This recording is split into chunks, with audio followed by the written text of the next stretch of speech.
Dire team. Dusk. Faceless Void.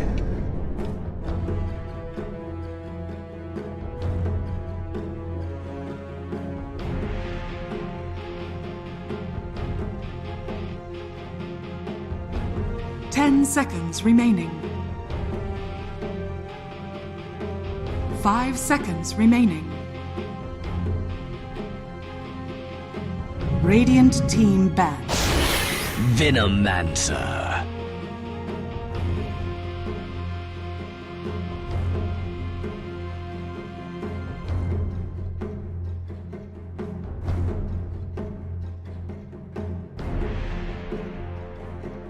Ten seconds remaining.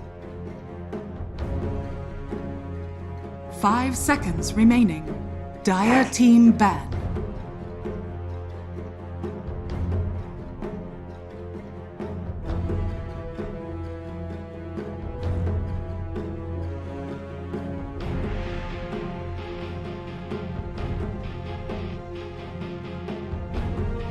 Ten seconds remaining. 5 seconds remaining. Radiant team ban. Dire team ban.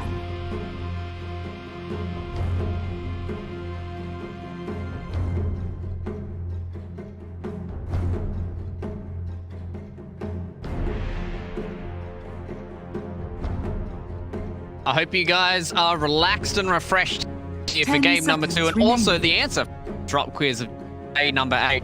As you guys can see here, my lovely little friend Gaza is starting to lounge around on this ESL branded face mask, which you guys can win here from our DHL drop quiz. Make sure you guys do get in your answers every single day at the end of game number 1 of every series for ESL 1 Germany. But now, let's go see how our answer is for day number 8 here at ESL 1 Germany. And again, Darcy, you're wrong.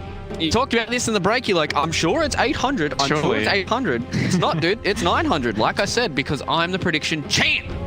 It's because iFrog likes 900, let's be real. Exactly. 900, 1200, that's basically the two numbers that he loves to stick by. But these teams, they love to stick by certain drafts and certain heroes. So what are we expecting for game number 2, boys? More Enchantress. I don't see why you wouldn't. It's picked on both teams, but I feel like not necessarily that HellRaisers have more flexibility around it, but yeah, I just think that they've got a more well-rounded draft. Yeah, they also play Lina. Both teams play Lina. It was banned in the first phase by HellRaisers, I believe, and also Magnus is another hero that they tend to play a lot. So I wouldn't be surprised if they're banned or picked as well as the Enchantress. Kind of, if it ain't broke, don't fix it type deal. I think, well, the Enchantress and Phoenix is gone this time as well. I was a little surprised that it made it all the way through in the previous one, not picked or banned. And Magnet's gone as well. Yeah, I think this is a pretty standard opening. Venomancer in response. So this is something that we saw during ESL Thailand and Na'Vi, specifically to try and counter this Faceless Void, because, you know, in a similar way where you've got an Enchantress to secure the lane for your Faceless, Veno does the exact opposite. He's like a direct counter to the Faceless Void for the laning stage, because it's a lot of slow damage over time. You can't just easily time walk it off. And it just means that you're constantly going to be harassed while you're trying to get these last hits. So yeah, I'm expecting HellRaisers now, they've already got the Tusk, and they're just going to get hyper aggressive right now. They just to be able to push, get forward, get their objective super early on, and make sure this Void never has a game. Yeah, there's definitely a few approaches that Temper can go to dealing with this Venomancer, and one of them would be to start as a tri-lane and just try to repetitively kill the Venomancer when the creeps just clash. But it's one of those situations where if you invest a lot of resources to deal with the Veno and you don't end up killing him, it just really snowballs out of hand, and then the other lanes who are left alone, you know, they suffer as well on top of that. But yeah, I mean, Faceless Void was actually banned in the second phase, so I can see why they actually picked it here. And as we saw in the Na'Vi game as well before, they had the Doom as well, the Venomancer, to deal with the Faceless Void. And he just really had no game in that particular matchup. I'm just wondering if they actually opt to go for Doom here, because it looks like a really good Doom lineup right now. They have the Oracle to protect them. They can run Doom middle here, Venomancer off lane. It's going to be really good against these heroes as well. You just don't have enough damage to deal with the Doom, and Doom gets the Doom off on the Faceless Void. You just don't have a team fight anymore. You don't have anything, yeah, exactly right. And again, it's a very CIS style of playing Dota. You know, I've mentioned it before. You turn a 5v5 into a 6v4 when you've got a second life through the false promise, and you've got the Doom just to completely eliminate a hero from the game. But they're going for a Spectre as well on top of that. Okay, so still giving them some late game potential. One of those cores that still does have a good matchup against the Faceless Void super late on, but here's that big combination. All right, well... You run the risk of being run over still, though, on Tempo's side. That's my worry. I'm a little worried about this Invoker. I mean, it just seems like a Rikimaru kind of pick for mid now for HellRaisers, which is also really good against the Faceless Void because you can cloud into Diffusal to prevent him from time walking out. You have the Oracle to back you up. You have the Enabler tag team from the Tusker as well with the Rikimaru. And we saw this, I believe, from OG. Yeah, OG ran it, and then Thicket ran it. Yeah, so, I mean, it seems like an easy pair-up right now, unless they don't... I mean, they should ban it. Surely they will expect this coming, because it's already been done twice, and Invoker picked this early kind of just makes it easy to ban out the heroes you don't want to verse, and I mean, Rikimaru should be one of them. Spectre, however, I'm not too sure. It's a pretty free Spectre game, and it's really good with the Venom. So you have that global presence with the Spectre, and then you have that damage over time from the Venomancer's ultimate, which makes it very easy for the Spectre to clean up. It still feels like such a damn good Doom game, man. HellRaisers, yeah, I agree. Getting hyper aggressive, Doom good against like two of the main heroes for the tempo draft. It means that you're not necessarily always looking out for the Void. Invoker, you're happy enough to take him out of the fight.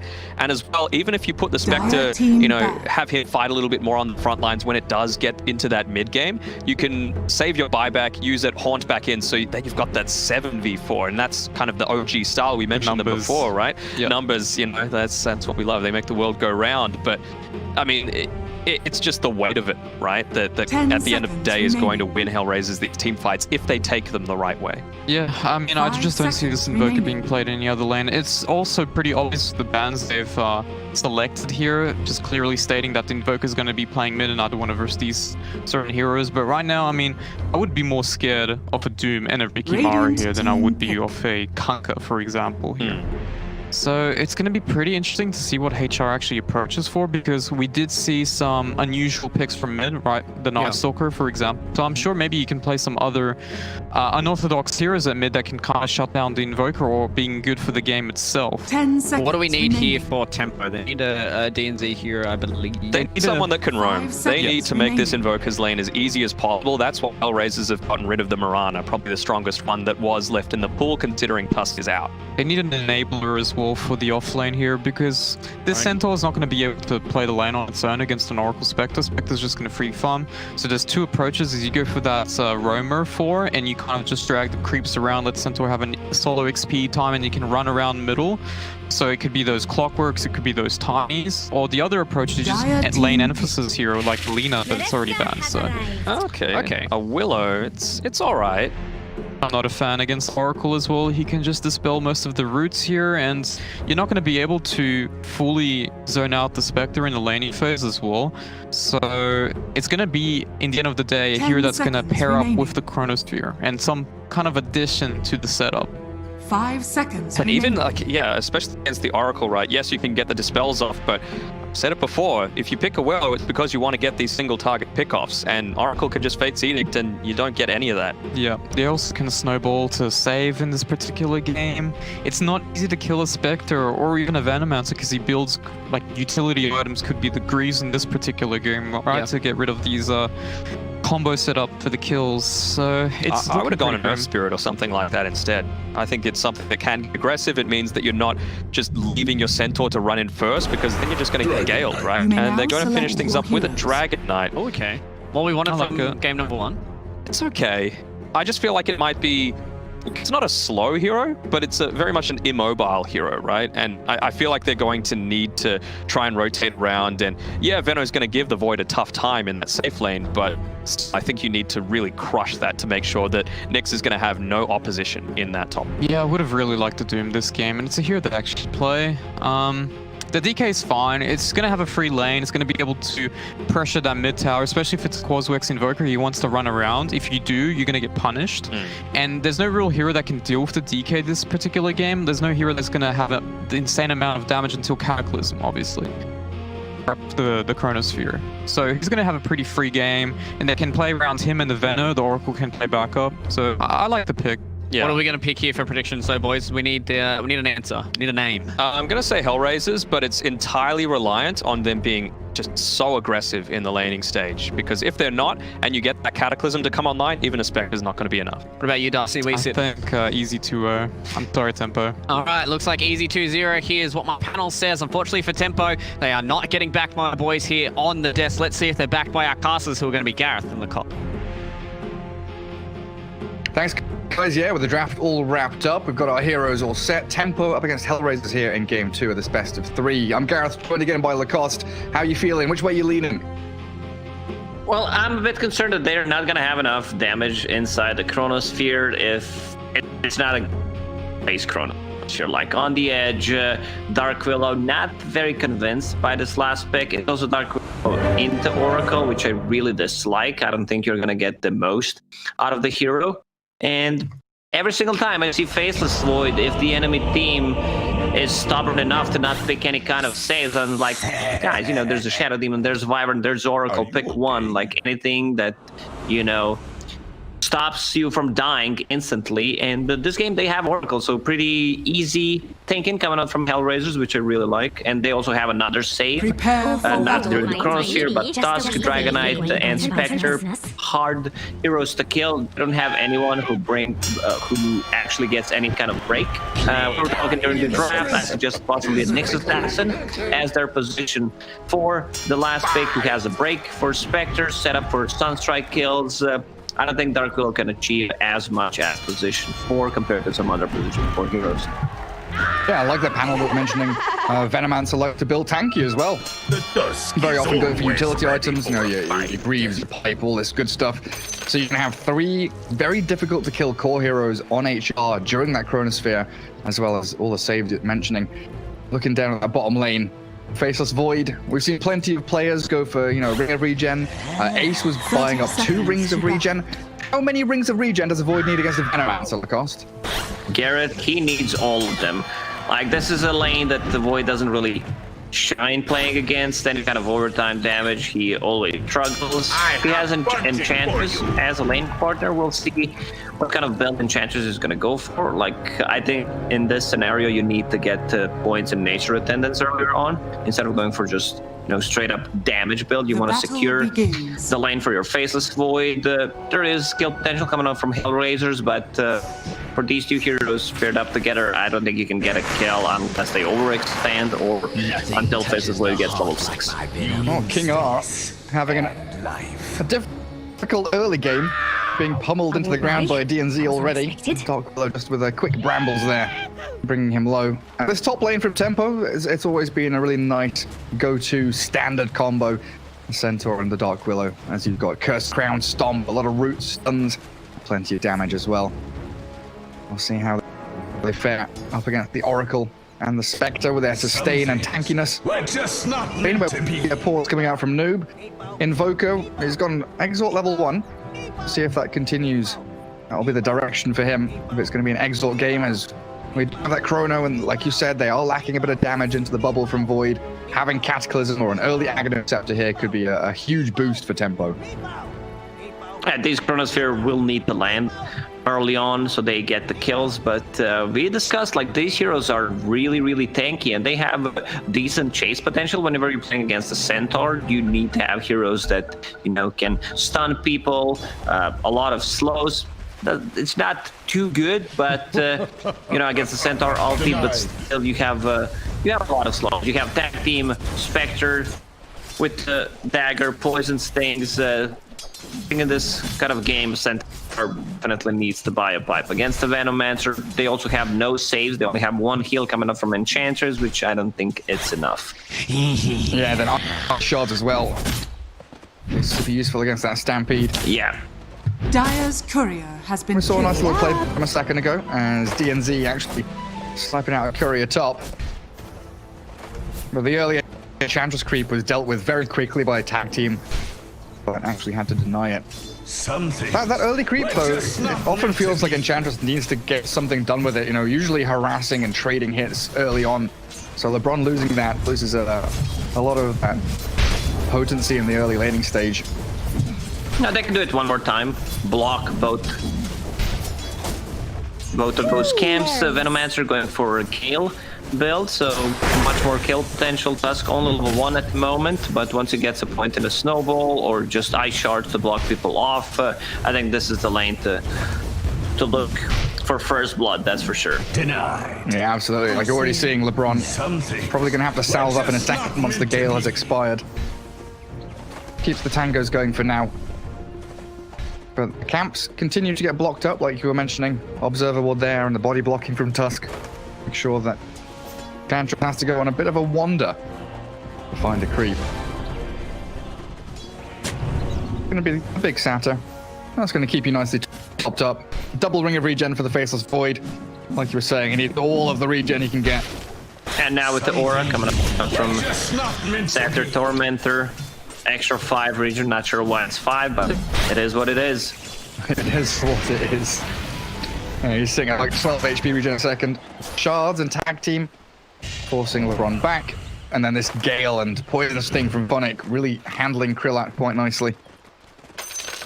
Venomancer's harassing a lot, but you know, his CS is not the best. He has 6 last hits, 3 denies, Faceless Void 10 and 8.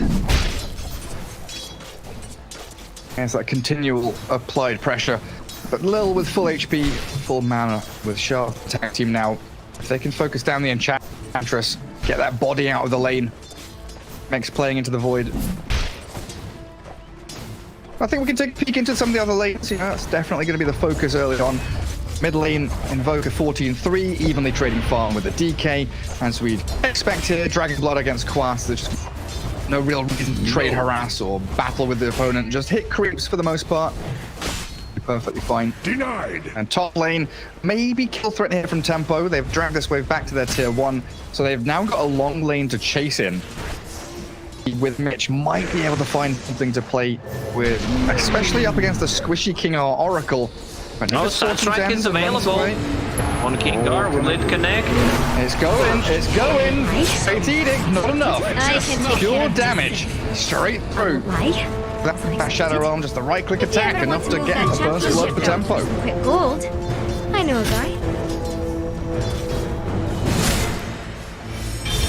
Nice start there. Noob. Actually looking double to drums.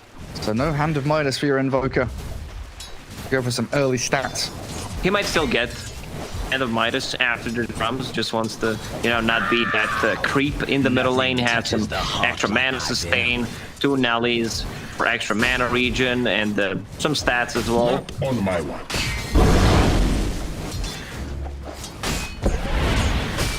Things pretty calm at that mid lane. As expected. I mean, these two heroes don't really threaten a kill on each other. Even if Dragonite gets level 6, I don't think you can kill Invoker. No points. Sunstripe top. King R again, sniped out. Mitch with DNZ. Looking for all this early aggression with the stuns that they've got available to them. King R has to be much careful in his positioning now. You die as the Oracle and you're leaving the Spectre alone in a 1v1 against the Centaur, who's just farming away, top of the CS board, and trading hits with you. Another stomp on Spectre, no boots on her. Dire's middle tower Can they is slow under her down? Bramble Maze comes out, and the Stomp out of range. Mitch is trying to close the gap. The body blocks in, the Stomp is there. With the Sunstrike, they'll bring down the Spectre slowly but surely. She turns to fight, but DNZ, he's all right. Tempo 3-0 start, all off the back of this Invoker with the Sunstrikes. I'm not sure why Oracle did not TP back to the lane. He's walking back. To plant some vision, a sentry, observer ward available. 2 observer wards, sorry, 2 sentries, but could not find enemies observer because there isn't one. Yeah, there was one on the high ground all the way to the far right-hand side, watching for couriers coming in. That's where the Radiant Observer Ward was, but now expires. DK with a DD rune and a catapult. LeBron getting picked off bottom as the dive comes in. The Sunstrike misses, snowball out. Well, allow Lil and Funnick to escape after getting the kill. They put the Void up top now, just swapping the lanes completely around. Radiant structures. Tusk with 1-1-1 build. It's a lot of kill potential, but that build needs a ton of mana. Radiant's Like bottom tower is under combo attack. is 250 mana, and your mana pool is 320, so not the greatest. You need to have some clarities running, an extra mango always in your inventory. As you mentioned, Faceless Void is on top for now, so they're going to swap things around, try to get Faceless Void a better lane. He's level 4, Spectre level 5.5. I don't think he's going to get too much farm in this lane either. Look amazing, but at least he's away from the Venomancer now. And I think Morbid Mask coming to him. Let's indicate the Void going to jungle as they stampede bottom straight in. As Mitch helps out Noob yet again, getting a Sunstrike kill. Funnick this time 1 to 4. Top lane, they're going for a bit of a dive. LeBron is on the enemy side, sharded and trapped inside, but the tree's there blocking him, and he's placed one down himself. So no vision here for HellRaisers, but it allows Nyx to close the gap. King off to finally snipe out the Enchantress.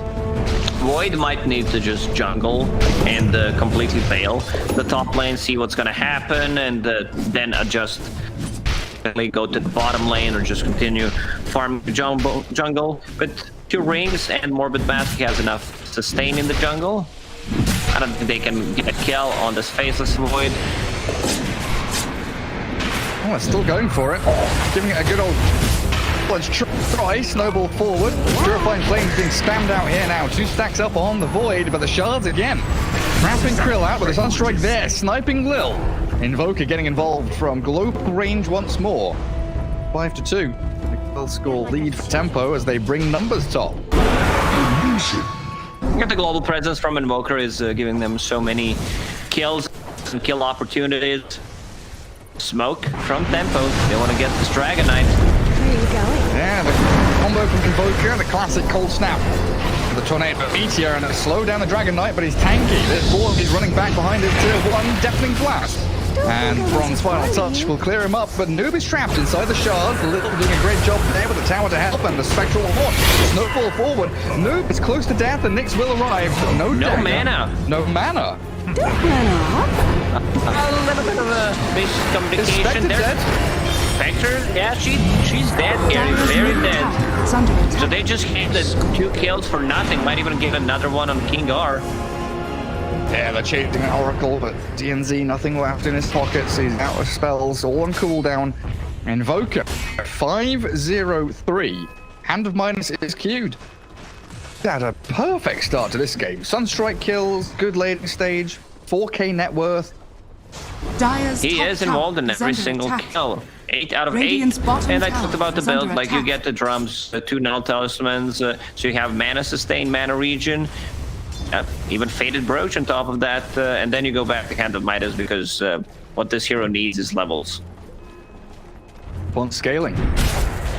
I'm not a big fan of Venomancer, sorry Gary, going for like 2 points in Gale, not maxing out Plague Wards, because you have no tower damage if Dragon Knight is not there, but we can see Dragon Knight a lot of overtime damage, keeping him alive. I don't really have hidden hero damage, don't mind tower damage. Mitch is 12 HP with 1 charger, stampede in, Krill out with the chrono there, lands on Lil as the Meteor Sunstrike.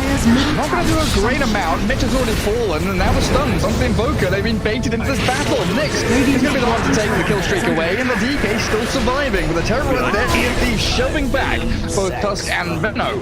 And Funnick gets 1 more spell out. But a 2-for-2 trade under that tower where you kill the 2 highest net worth heroes. That's super worth it for HellRaisers. It is. Did Spectre get any of the last hits? Yeah, she got the kill on Invoker, so that's pretty big. 400 gold. Hand of Midas completed on Spectre. Let's see the efficiency. Ooh, 5 seconds. I mean, I'm gonna allow it. I'm fine with that. But yeah, 700 net worth swing, now down to a 1k lead for Tempo. Spectre allowed to catch up a little bit. Still, in the bottom lane, you've got Venomancer.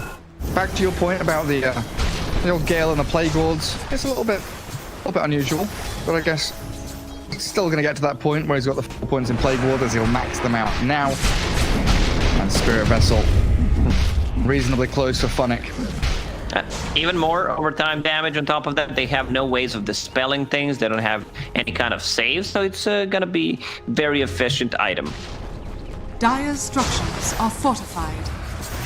Dire's middle trying to hold on to that mid tier 1. breathing Radiant fire on the creeps, but structures are unable to drag aggro. Tempo just glyph it up. We're looking Radiant's for that early bottom tower objective. is under attack. White Dragon wanting that Dire's blink middle dagger to tower get even has more fallen. instant initiation. We often think about DK against heroes like Puck or Storm or Ember. Against the Void, Dire's equally middle as useful. tower is under You have attack. to jump and stun him. Even into the Chrono when you've got the Dragon Form going. You just want to start a team fight. Tusk isn't really that hero. Like, you want to keep that to Snowball mostly for the saving abilities. And yeah, there's going to be an easy follow-up with the Spectre, Dragonite blinks in. Venomancer just setting a perimeter of the wards on top, defending the tower. I don't think you can do too much about it.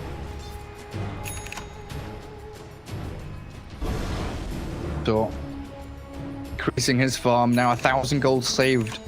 I guess towards Blink Dagger. Do you think Mitch needs to finish the pipe before going Blink?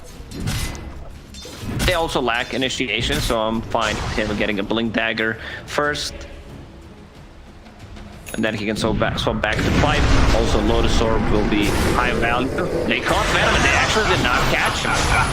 Yeah, funny, you just try and walk away into the Sunstrike. No, not quite. They've got the stuns. Takes to bring him down though. HellRaisers not really in a position to react to it.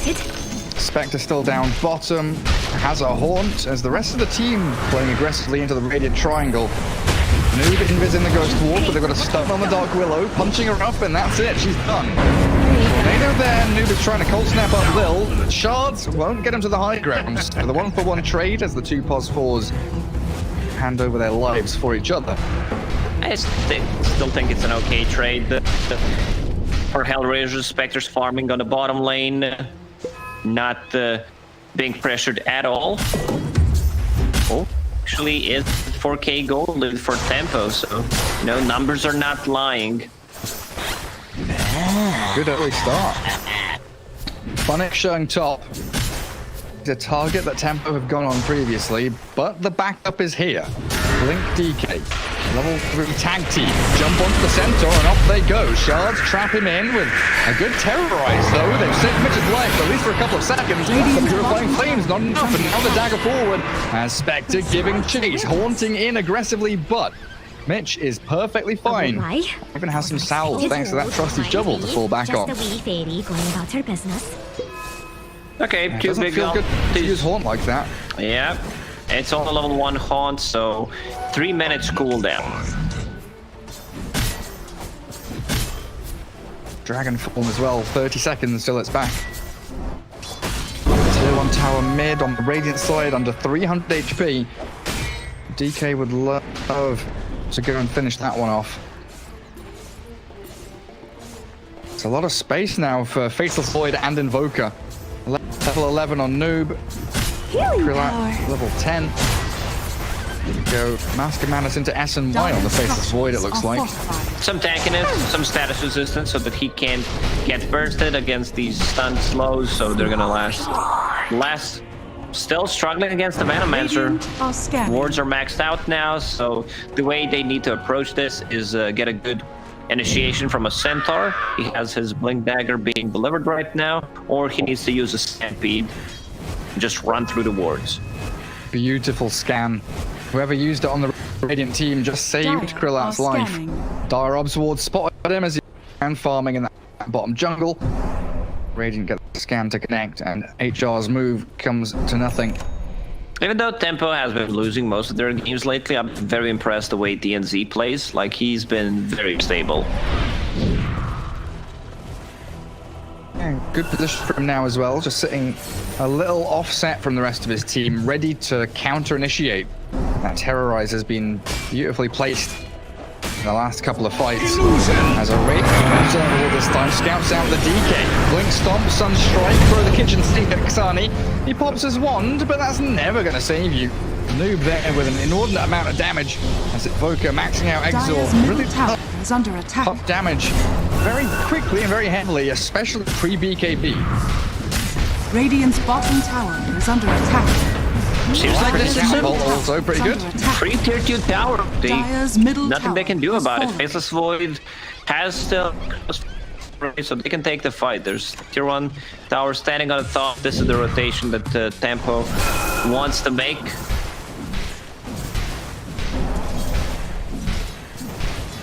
Char trying to buy as much time for Nyx's Spectre as possible. Climbing up the ladder a little bit. 7,000 net worth now, just lagging behind the Centaur and Radiant's Invoker a bottom touch. tower is under attack. But they're grouping up from Tempo is top lane.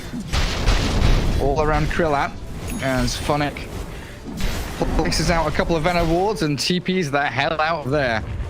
Dire's top tower is under Nobody's attack. defend the tower. Sunstrike scouting nobody but Dire's trees. top tower And has yet fallen. another free objective. Tempo take control of pretty much the entire map. Radiant's bottom tower is under attack. Oh, this is a nice item for Invoker.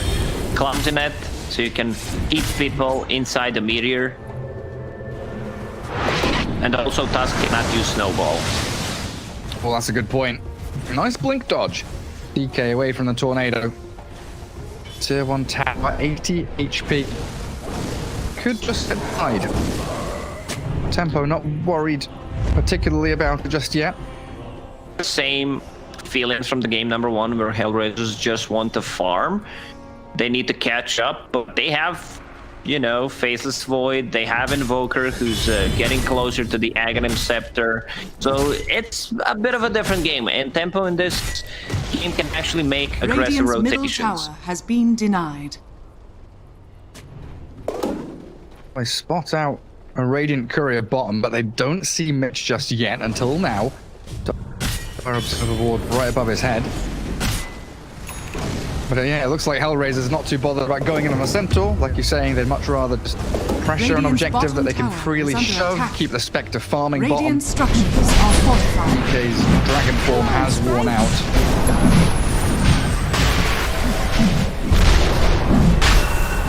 Rush dropping low quickly, so that's gonna be ages for your Faceless Void. HellRaisers, they're not even Radiant's aware bottom about tower this is one. under attack. Either not aware about it, or realizing that they probably can't go and fight into it. Invoker, halfway to Ags now. Cataclysm is coming. When you pair that up with the Chronosphere, Tempo's teamfight abilities become amplified tremendously as King R is just immediately snapped up with a blink stomp from Centaur. Didn't even need the backup of the Dark Willow, really. I might be wrong here, Gary, but I don't think I've seen a false promise being used yet. I don't believe so. It's been a real rough one. Chasing Enchantress. Level 10, reasonably tanky, honestly, and the move in comes. They got the roots and the stuns. Lil, no one's going to Lil you alone. And it looks like they're also going to try and go in onto this Spectre who's haunting around, jumping back and forth, but Nyx is picked off by that double edge. And a Sunstrike just missing. Lil is escaping, but no blink on Centaur means he will be able to wander off.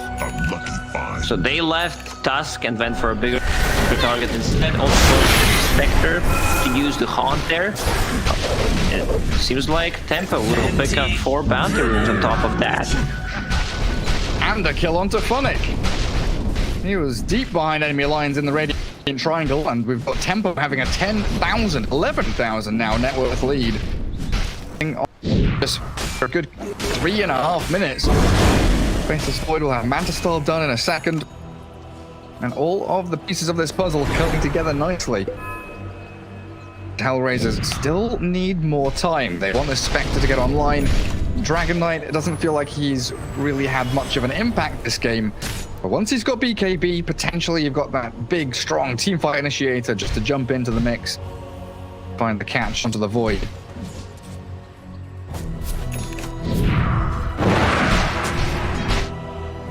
Now into the Dire Triangle. Very low on mana as Chronosphere up, and that ages. Once again, they Cyclone on found Tusk. Yeah, he's very dead. The root mechanic, Honest living. very effective. Yules into Tornado, into kill on Funnick, who was hiding in the trees. 18-6. This is all a really one-way street here. Tempo just cruising to victory. Dire's bottom Negative tower is Scepter under completed attack. on Invoker, Cataclysm, with Radiant's Faithless top Void, tower Chronosphere. Oracle already struggled, like his positioning was not the greatest in this game, a bit late with the TP rotations. Now, if he gets caught inside a Chronosphere or just Radiant's a top hoof tower stomp, is he's under dead. attack. Straight up dead. Dire's bottom Dragon Knight tower trying has his fallen. hardest. He's pushed this top lane with his arm all the way out, but it looks like high ground time is here. Tempo, the catapult wave, and a big juicy wave at that. Coming up towards the tier 3, nice glyph. Keeps the creeps alive. And Krilla still with an Aegis for a minute and a half. And Bolden's feeling there's nothing he can do wrong at this moment. Might even consider just jumping and chronoing a Spectre if he sees her. For now, not going to go for Funnick or King R. And Lane of Barracks is just being shredded here. There's nothing that HellRaisers can or want to do, but they're getting jumped on. Straight onto the Funnick Venno. Dead for 45 seconds. And HellRaisers, they've got King R in the fountain.